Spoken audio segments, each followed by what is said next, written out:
Welcome to the SQL Challenge. I'm Kendra Little from SQL Workbooks, and we have a T-SQL tuning challenge here, specifically a stored procedure tuning challenge that I hope you find as fun as I do. Now, this challenge, the idea is to make a slow stored procedure faster. So it helps to have more than a tiny bit of data to make it slow sometimes. So we are restoring a sample database here, which you do need to download first. There's a set of files in the backup that you need to download, and then this script, the restore database script, will step you through restoring it. I also have in here some of the basic configuration that I'm using on my test instance. The database will restore to SQL Server 2017 and higher. You can totally use free developer edition of SQL Server. And one of the things to know about this is that it's the same exact database that's used in the query tuning jam session recording. So if you've already done the query tuning jam session, which is full of different tuning problems, this is a separate problem, but it uses the same database. So if you still have that database restored to your instance because you just did the query tuning jam session, you can use that one. If you haven't done query tuning jam session yet and you like this challenge, hey, you can use the database you're restoring for this one. And then after you complete this challenge, you can go leave that database restored on your little dedicated test, instance. You want to always be in an isolated environment, but you can then go and work through the challenges in the query tuning jam session with that database. This little restore script on my instance, it only takes about 18 seconds or less to restore. And the settings that are set at the beginning of this, you want to review these. They may or may not make sense for your test instance, but if you need to use different settings, just know you may see different query plans than you'll see in this course. You may get different performance than you'll see in this course. On my virtual machine, I have a virtual machine on my laptop that I'm testing this on. I have 4 cores and I'm setting the max degree of parallelism to 4. The cost threshold for parallelism is 50, and I have around 4 gigs of memory. How much memory you have totally impacts performance in your query plans. You can do the challenge with different ones. You may just not see as identical things on the screen as you see in the videos. So let's go ahead and look at the challenge itself. Let's dive in and look at the challenge. You have also, now we are on the challenge.sql file. This is the peak year challenge. And first off, this is a T-SQL challenge, not an index tuning challenge. But at the beginning of the script, there's a couple of indexes to create. We will be working on the table, first name by birth date, 2002 to 2017, and we create 2 indexes on there. The first one is on just the first name ID column. So we can easily find a row by first name ID. The second one leads on the gender column and then has first name ID second. So everything in this second index is organized first by gender, then by first name ID. And then the check constraint just proves to you, this is fairly fast to create. The 2 indexes can take a while. The 2 indexes take about 2 minutes, 20 seconds on my test instance, depending on how fast yours is. You could see it take a little bit longer. And then the check constraint only takes about 10 seconds of that. But the reason the check constraint is there is the query that you're tuning is grouping by gender. It's part of the logic of the query. And this just ensures and confirms we're adding a check constraint with check that ensures that in the data set itself, the only values for gender are M and F. Those are the only values that come in the data set. This is from the United States government. They don't have any other values in there. So it just helps you know that you don't have to handle other possible values in there. So we are also created the procedure. It's very, very fast to create the procedure, but your mission, we're going to step through the logic of it. Your mission is to tune the performance of the peak year stored procedure by changing the T-SQL only. So imagine that you're in a situation where the table already has some indexes on it, and your goal is, I'm going to see how fast I can make this just with the existing indexes. So we're not going to change what table it looks at. We want to use the same basic joins in there, but we want to see how can we tune the query to make it faster. Now, when we execute it for your tuning it, you only have to tune it for 2 different sample execution statements.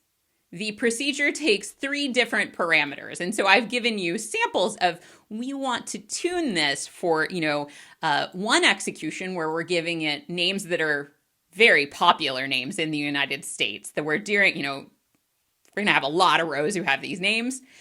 And also some names that are less popular, where we're going to have fewer rows for these names. So we want to make sure we're testing this with recompile to say, for my testing purposes, don't use a cache plan, just generate a good plan for me. And that's the goal with testing, is for plans that we, compile with these parameters, we want that compile to be fast for that run. So this isn't a parameter sniffing exercise necessarily. You could definitely test that if you wanted to, but the goal of this is just saying, testing this just like this. So doing these 2 tests, how fast can you make the procedure?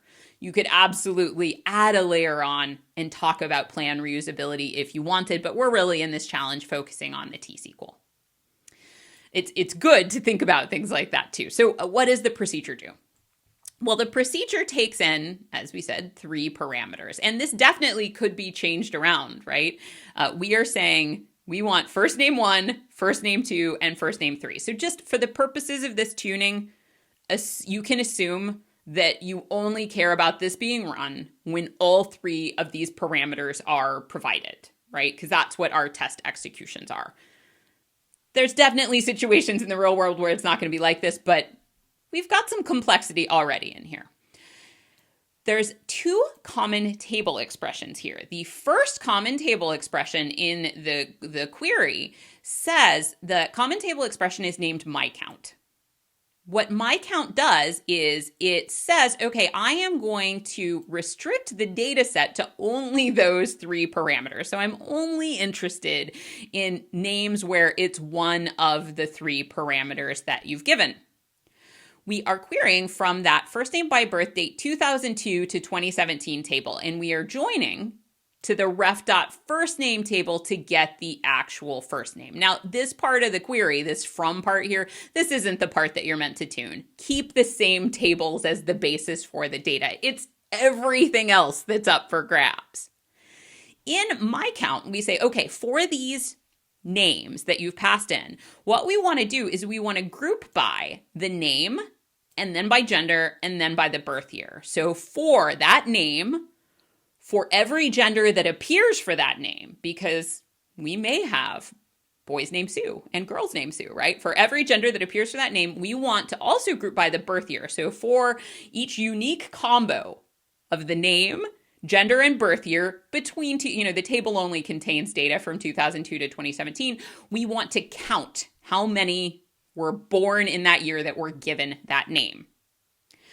That is what the MyCount CTE puts out. We then have, next to this, the way this is written presently, you can change this around and try out different things. We now have a second CTE called year rank.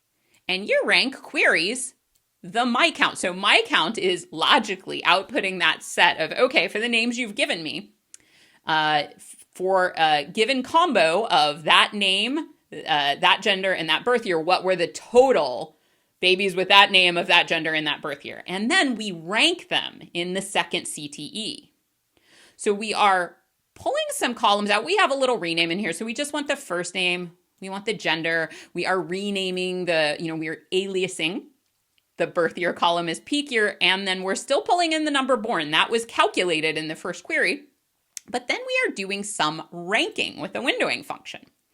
We are saying, for every combo of the first name and gender, we want to order by the number born descending and rank them based on that. So for a given Kendra, who is a girl, order the number born descending and rank them so that we can figure out for that year which year was the peak year for girl babies named Kendra? Which year was the peak year for boy babies named Kendra? Well, you may be looking at this and say, oh, well, no, we're ranking them all. So we won't just get the peak year. We'll also get the second year and the third year and the fourth year. Well, that is true, except down here, our query that actually, the part of the query that returns the results, we're pulling from that second CTE called year rank.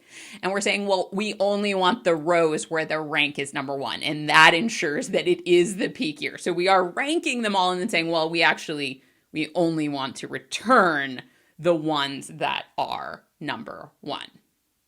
So that's a little tour of how the query is currently written. Let's take a look at how it is performing. I'm going to turn on set statistics IO and time so that on my messages tab, I get a report for how much CPU time did it use. I don't have any execution plans turned on. But none of these buttons are ticked off. So I'm getting a measurement of IO and CPU time without any overhead of execution plans. Sometimes those can add a measurable amount. They don't always, but I just, it's not a factor. So let's go ahead and execute this for John, Jacob, and Mary, which are very popular names. Well, we can see, looking at the data, that in this table that has 2002 to 2017, for example, the male babies named John peaked in 2002. Wow. We're looking at Jacob. More than 30,000 Jacobs. And I don't know if this is a data entry issue or not, but we did have 136 girl Jacobs in 2004. Right, so in this time period, male John, 17,000 in 2002. And for Mary's, we had 5,457 in 2002 as well. So these are the results. We want to get consistent results. And how long did it take? Well, in this execution, my CPU time was 2.7 seconds. My elapsed time, also 2.7 seconds. We can guess looking at this output that, hey, SQL Server probably isn't making this query go parallel. If our CPU time is really close to our elapsed time, it's probably not going parallel. And we can also, we want to measure this one based on speed. So as you're tuning this, I would really tune personally based on CPU time. And you may want to look at elapsed time too. I mean, we're really saying make it fastest. I tend to look at both of them as I tune. And make sure that elapsed time is going down as well. You also could look at logical reads if you want to do that as well. I would recommend looking at the execution plan and really using that to guide your tuning too. But this is our starting baseline, and this is very similar to what on my instance, this is a normal execution time based on past runs for John, Jacob, and Mary when compiling it for those values and running it for those values with a fresh plan. Well, let's go ahead and let's go ahead and run it twice. So I would advise doing this as well when running something, especially like I'm running this on my laptop. I've got other things running on the laptop. I like to measure at least twice and confirm what's normal for a given set of code. And we can see that now, okay, 2.4 seconds, 2.5 seconds. It can get a little lower than this as well, but it's still in the range. All right, let's look at these less common names, Kendra, Mr., and Stormy. Well, so we can see in here that we do have some interesting things that can happen. Kendra has 2 rows for girl Kendras. Why is that? Well, rank allows ties. We could actually have ties for the peak year of Kendra because Kendra had the same number, like the max. We happen to have 1,690 Kendras in 2007 and the exact same number in 2013. So SQL Server has ranked both of those number 1 for us. For male babies named Kendra, not a very common thing, but we do have 9 babies recorded as male in 2004 named Kendra. Now for Mr., and we only get reports, by the way, if there's a minimum of 5. For Mr., there were 6 Misters in 2002, but that were male. There are no female Misters that were named. That seems like a valid thing to happen, that there's no female Misters. We do have males and females who are named Stormy, and 2003 was the top year for that. My corgi is named Stormy, nickname Storm there. So the timing on this one, well, we have a predicate in there, right? We are in that first CTE, we're trying to narrow down the data set to just the names we're looking at. And if in the query plan it's able to do that efficiently, that is going to take a lot of time off the execution of our query. Now, sure enough, execution times I've seen in the past have been, 156 milliseconds. In this run, we had 125 milliseconds of CPU time, 150 milliseconds of elapsed time. So it's already quite fast for these names that appear rarely. The challenge that you are tasked with is measuring performance using these exact statements.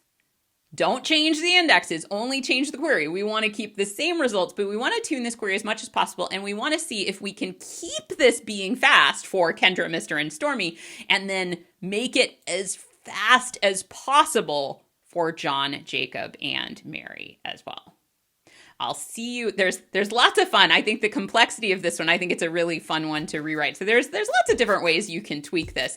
Do keep using the same tables as your source, and I will see you in the solution video to talk about different ways to solve this. And we'll step through different things to test. We'll look at the execution plans as we break this down. Have fun with the challenge.